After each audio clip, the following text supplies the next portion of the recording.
Fala galera, beleza? Tranquilidade?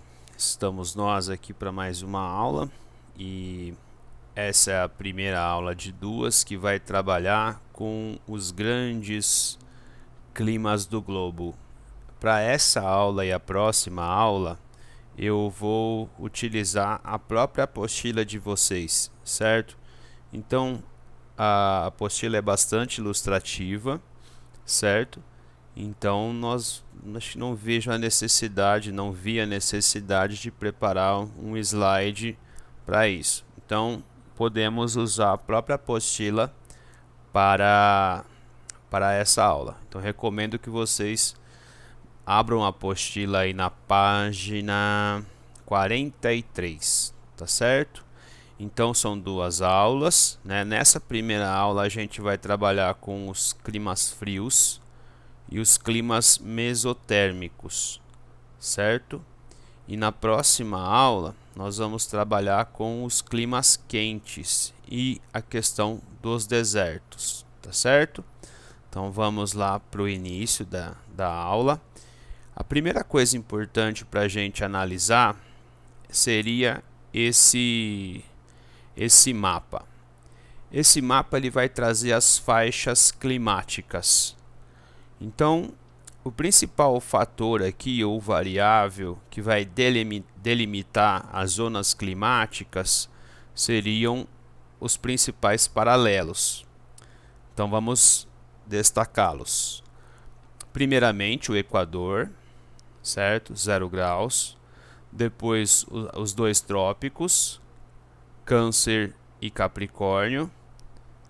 Depois, Círculo Polar Ártico e Círculo Polar Antártico. Então, essa região que fica entre os dois trópicos, ela é chamada de zona intertropical.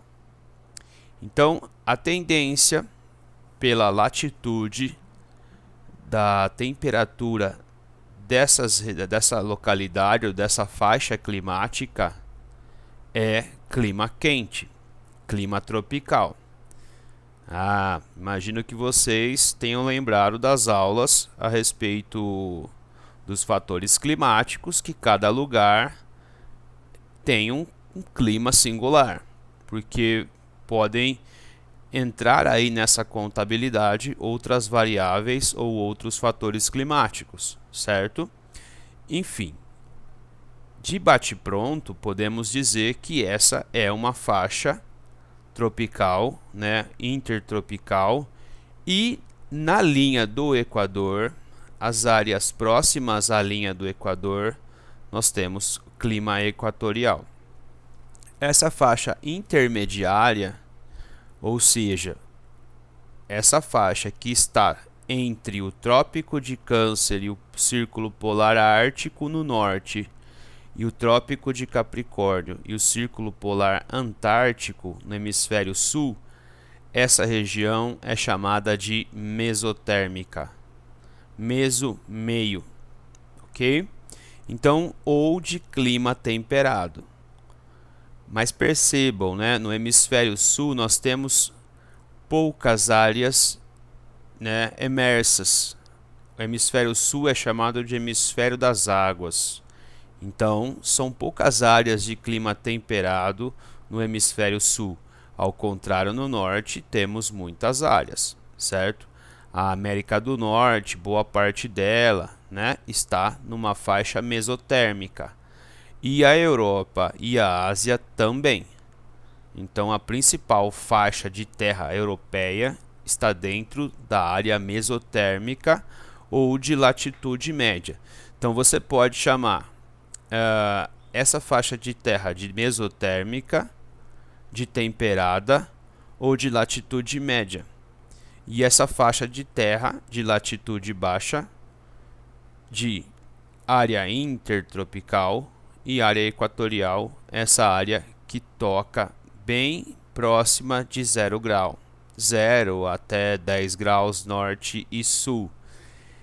Já por último, né, a última faixa de terra, que é a que está acima do Círculo Polar Ártico e está abaixo do Círculo Polar Ártico. Então, essa faixa de terra ela é chamada de alta latitude. A zona climática de alta latitude ou de frio polar. Ok? Então, seria a área mais fria do globo, tanto a norte quanto a sul. Percebam que, fora esses climas que eu disse, aparecem outros: semiárido, frio de montanha, né, desértico, mediterrâneo. Essas subcategorias climáticas, elas vão acontecer pela incidência de outras variáveis climáticas, correntes marítimas, massas de ar, maritimidade, né, continentalidade, altitude, ok? Então, essa introdução ela é bem importante. Começamos com os climas frios. Então, percebam aqui que na apostila ela nos diz que os climas frios ocorrem em elevada latitude, certo? Então, acima do paralelo de 60 graus norte e sul. Então, o clima frio ele pode acontecer pela latitude, ok?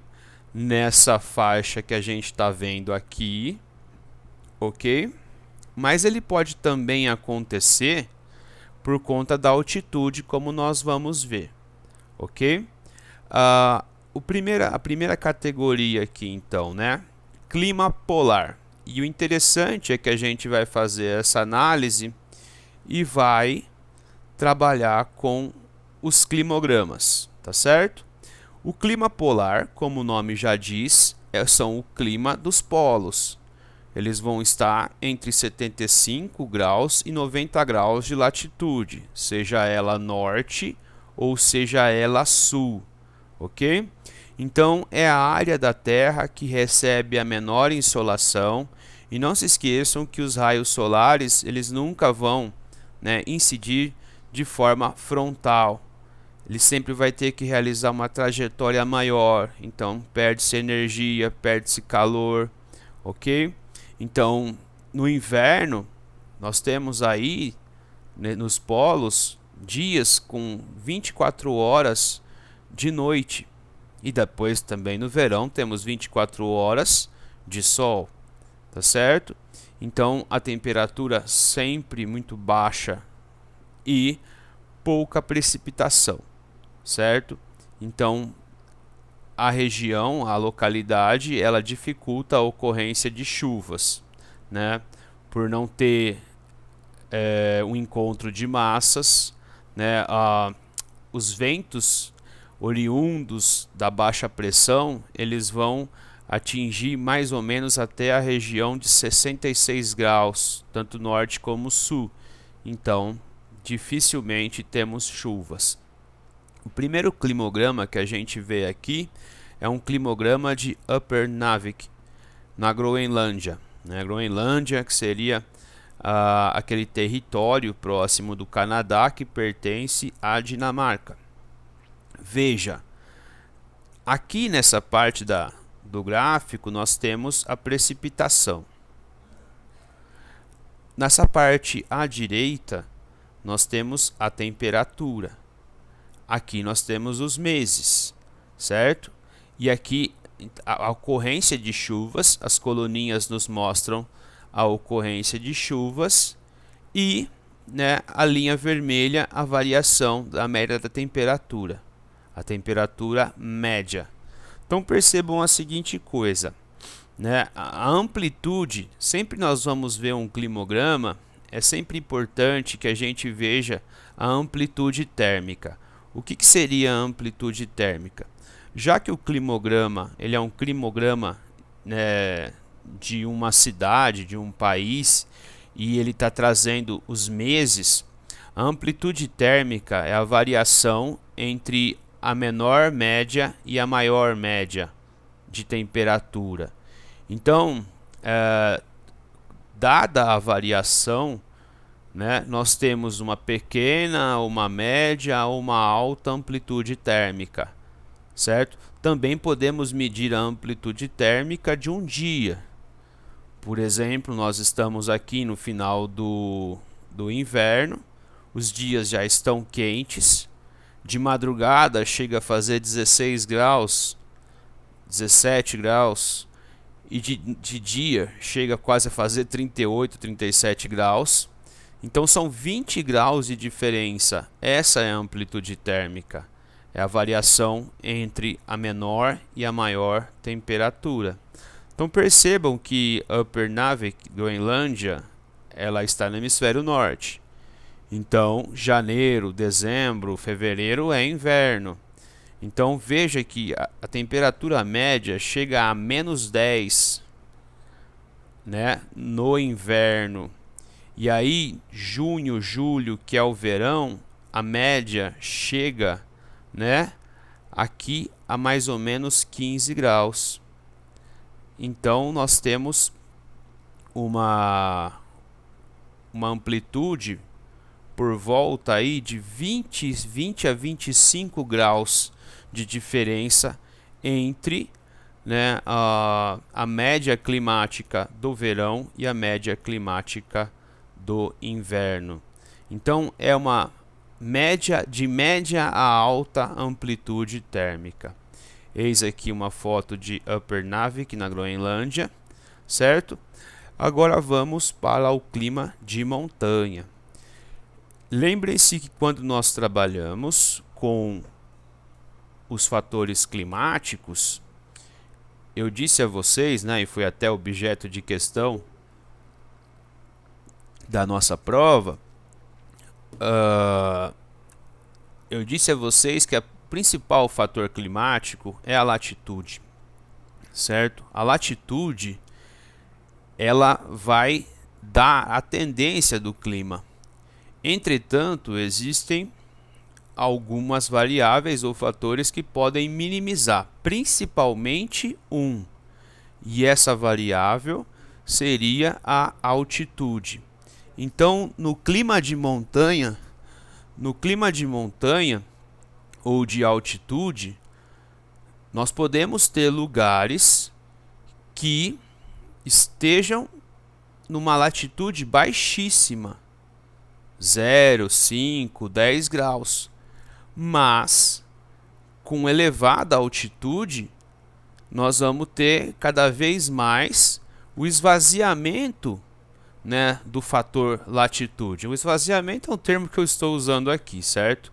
Mas quer dizer que ele perde a sua força, ele perde ali, né, a sua influência. Então vejamos aqui, ó, esse gráficozinho mostra muito bem isso para a gente. Distribuição de vegetação e uso do solo nas regiões montanhosas da zona intertropical. Poderia colocar aqui como um exemplo dos Alpes, né? Os Alpes, ou não, principalmente os Andes, né?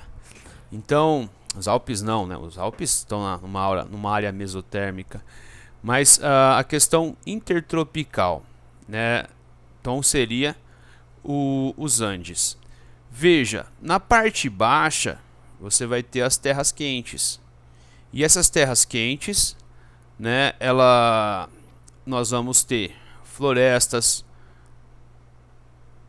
tropicais, nós vamos ter, né, a ocorrência de florestas equatoriais. Então, no Peru, por exemplo, você tem uma área de floresta amazônica. E você tem também áreas, né, de estratos médios e alta altitude. Então, no Peru, né, assim como também na Bolívia, assim como também na Colômbia, nós vamos ter, né, essas variações. Nós vamos ter as chamadas terras temperadas, né, o que eles chamam de tierras templadas. E aí nós já vamos ter a influência do clima tanto na agricultura quanto na vegetação. Então, se em 0 metro nós temos florestas de caducas ou florestas tipo equatoriais ou tropicais, lá nas terras temperadas nós vamos ter coníferas. que é uma típica árvore de latitude média. E nós podemos ter culturas como o trigo, que não se adapta a temperaturas mais altas, certo? Então, por que acontece isso? Lembram lá, né? Em altas altitudes, o ar é mais rarefeito e é o ar que retém calor. Se o ar é rarefeito, ele não consegue reter calor. Sendo assim, então, quanto mais alto, mais o ar é rarefeito, maior é a tendência, né, do frio. Veja que 2.500 metros, nós já temos as chamadas terras frias. E aí nós vamos ter a possibilidade de plantio de culturas, né, de tipos climáticos de lugares mais frios, né, de latitudes médias a latitudes médias altas. Então, por exemplo, como no Canadá, que nós temos um clima subpolar, na faixa de transição entre a latitude média e a latitude alta, se produz bastante cevada, centeio, aveia, né, trigo, batata. Então, a condição climática, ela meio que influencia, meio que não, né? Ela influencia na possibilidade nos cultivos agrícolas. O que está acontecendo ultimamente é que estão se desenvolvendo aí organismos geneticamente modificados que aumentam o limite de tolerância. Então, algumas culturas podem ser produzidas em áreas que não sejam as ideais do ponto de vista climático. E veja, para terminar essa imagenzinha, né? E aqui nós temos as neves eternas. Na parte mais alta, as neves eternas. Então, o pessoal que gosta de futebol, quando vê lá os jogos da Libertadores, né, La Paz ou outros lugares, tinha até um jogo em que o Corinthians jogou num lugar que era 3.800, 3.900 metros de altitude ou 4.100, que a gente conseguia ver, né, do lado do estádio uma montanha com neve e numa época de calor. Então independe, certo? Como eu disse para vocês lá nas aulas de climatologia, a altitude meio que minimiza o efeito da latitude, tá certo? Então isso é importante da gente chamar a atenção. Nessa tratativa aqui vai se falar também a respeito dos ventos, chamados ventos de montanha. Os ventos de montanha, eles vão estar numa dinâmica um pouco parecida da brisa, certo? Então a brisa, lembra quando nós trabalhamos com a brisa? Há uma variação, né, ao longo do dia, dentro de um microespaço, dada a insolação, né, de pequenas zonas com baixa pressão atmosférica e alta pressão atmosférica. Então a Terra ela se aquece mais rápido. Então, né, a água demora um pouco mais. Então sempre a área quente vai atrair o vento. No caso aqui dos ventos anabáticos, o que vai estar acontecendo, né? No dia, e aí uma vertente de montanha, ela vai receber mais insolação, ela vai se aquecer mais. Então a tendência é o que? O vento vir de baixo para cima, acontecer de baixo para cima da vertente. Enquanto que aquela vertente da montanha que não recebe insolação, né, então vai se aquecer menos, vai esfriar menos, vai ter uma temperatura menor, o que chamam de fundos de vale, porque pouco recebem aí luz solar. Então o vento vai tomar uma dinâmica diferente, ele vem de cima para baixo.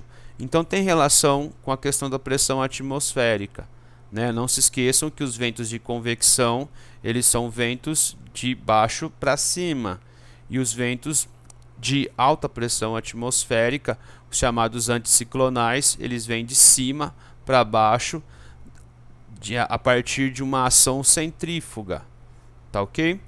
Certo? Então esses são os climas frios.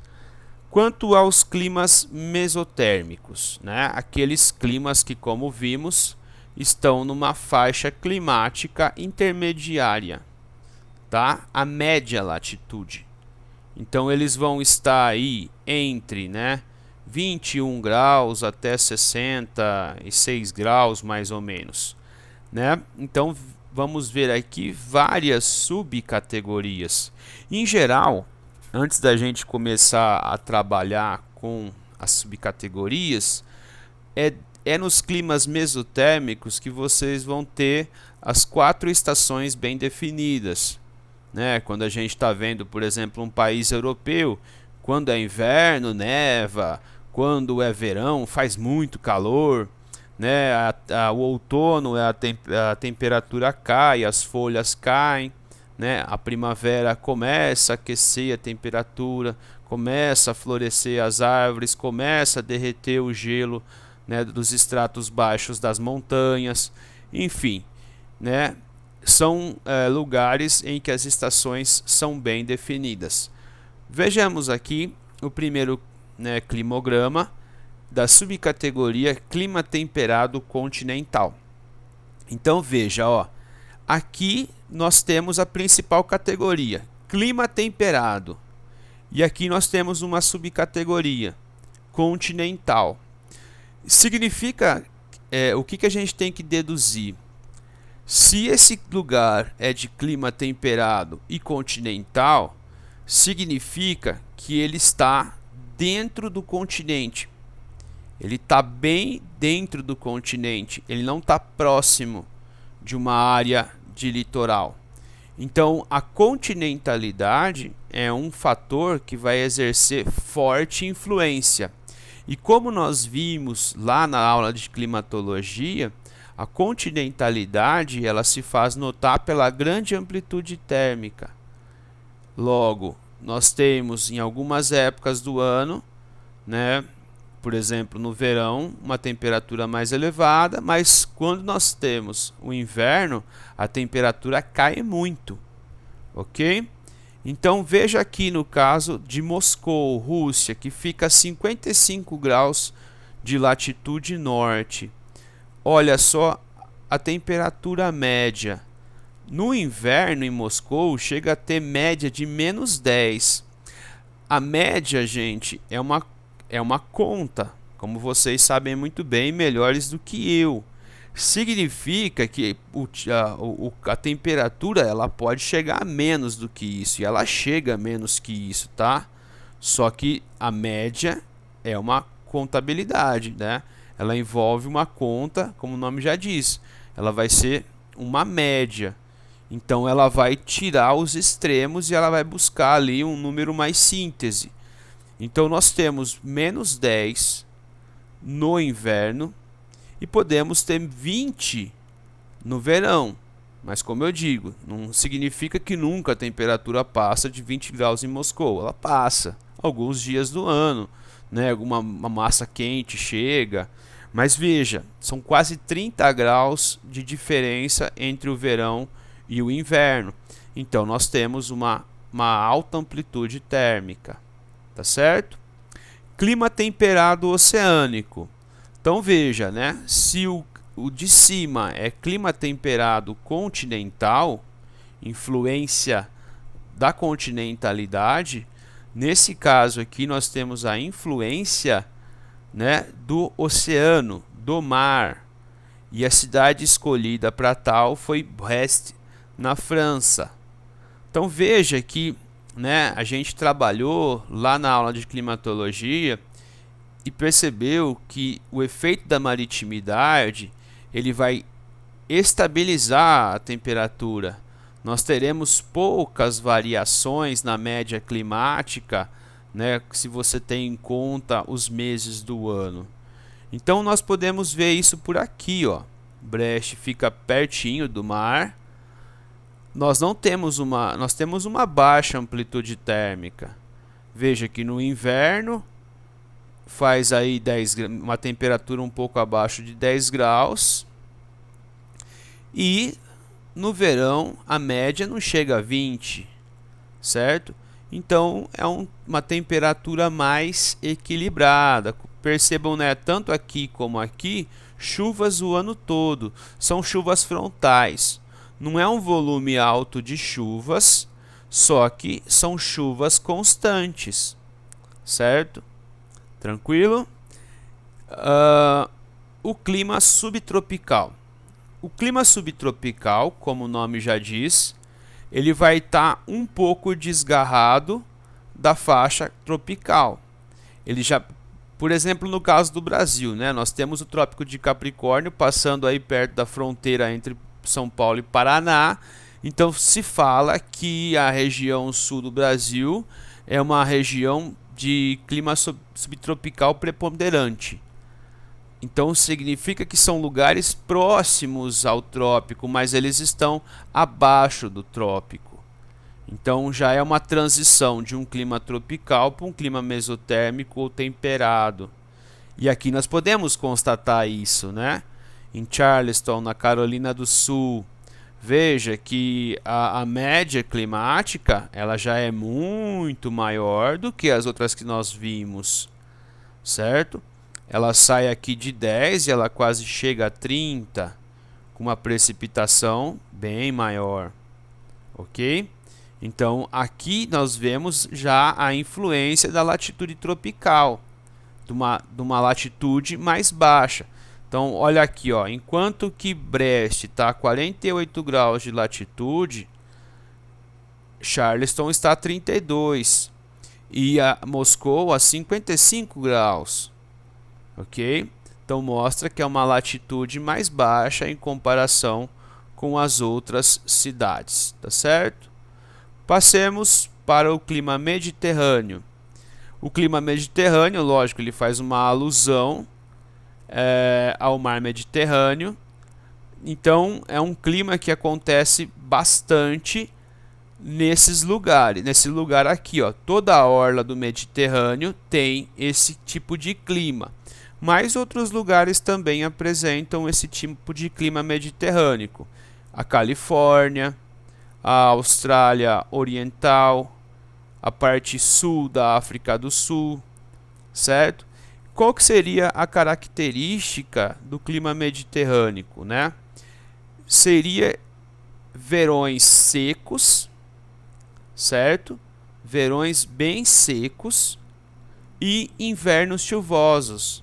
No caso da Europa, o verão é seco porque a massa de ar quente e seca do Saara chega a essa Europa sul, certo? E influencia todo o clima do lugar. Então, a massa quente e seca ela é preponderante e ela impede que tenha a formação de chuvas, ok? Por isso que, né, nós temos aí quando chega o inverno, essa massa perde força e ela não consegue chegar até o sul da Europa. Aí nós temos, né, a ocorrência de chuvas por conta da influência de outros fatores e variáveis, ok?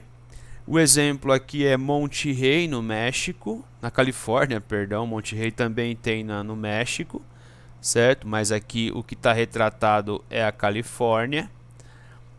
Aqui, ó, vejam que não temos uma grande amplitude térmica, um equilíbrio térmico, ok? Não, entre 10 graus e 15 graus. E veja, né? Chuva inexistente no verão deles, inexistente, né? Já no inverno acontece a chuva. Tranquilo?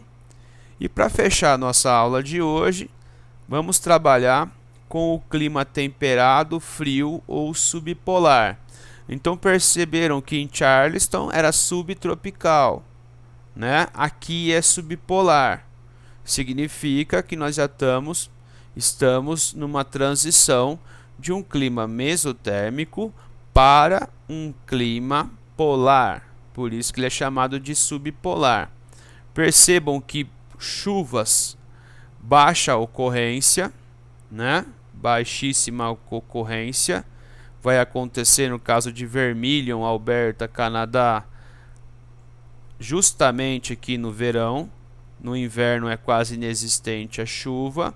Nós vamos ter invernos rigorosíssimos, então percebam que aí chega a média a menos 20, e aqui existe uma massa de ar frio bastante forte que vai influenciar nesse inverno, tá? Então veja, de menos 20 para 20, quase 20 positivo. Então é uma grande amplitude térmica, ok? Aqui uma imagem de Vermilion, Alberta, Canadá. Tá certo? Paremos por aqui nessa aula. A gente continua na próxima aula com os climas quentes.